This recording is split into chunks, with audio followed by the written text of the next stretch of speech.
ప్రస్తుతం తెలంగాణలో ఎస్సీ వర్గీకరణ గురించి అలాగే బీసీ వర్గీకరణ గురించి కులగణన గురించి అనేకమైన మార్పులు చేర్పులు జరిగినాయి. సో ప్రస్తుతానికి వీటన్నిటి గురించి మనతో పాటు విశ్లేషించడానికి ప్రొఫెసర్ కాసిం గారు మనతో ఉన్నారు. మనం మాట్లాడుతున్నాం. సార్ చెప్పండి, ఇప్పుడున్న కుల వర్గీకరణ గురించి ఏ విధంగా ఏబిసిడి వర్గీకరణ అసలు ముందుకెళ్తుంది అనుకున్నారు? ఇప్పటికీ సీఎం గారు అక్కడ బిల్ కూడా ప్రవేశపెట్టారు, కానీ జీవో ఇంతవరకు రాలేదు. అంటే కొంతమంది మాలాలకు సంబంధించి కానీ వేరే కుల వర్గాలు కానీ అన్నీ కూడా ఈ జీవో వచ్చేది కాదు అని చెప్తున్నారు.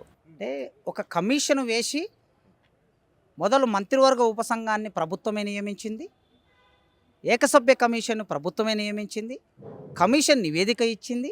ఆ నివేదికని శాసనమండలిలో శాసనసభలో ప్రవేశపెట్టారు, 2 సభలు ఆమోదించాయి.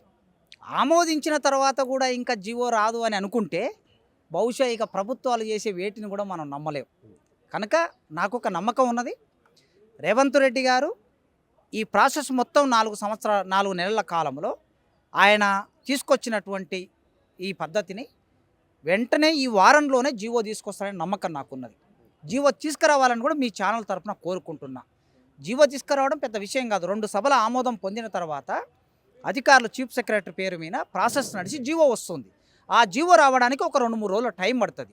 కనుక ఆ మెకానిజాన్ని పూర్తి చేసి వెంటనే జీవో తీసుకురావాలి. ఆ జీవోని ఇప్పుడు ఇచ్చిన నోటిఫికేషన్స్ కూడా దాన్ని వర్తింపజేసి రేవంత్ రెడ్డి గారి ప్రభుత్వం ముందుకెళ్లాలని కోరుకుంటున్నాం. కానీ చాలామంది ఇంటెలెక్చువల్స్, మీకు లాంటి ఇంటెలెక్చువల్స్ చెప్తున్నారు ఇలాంటి పరిణామాలు చాలా చోటు చేసుకున్నాయి, కానీ అది జీవోల వరకు రాలేదు కదా అని చెప్తా ఉన్నారు.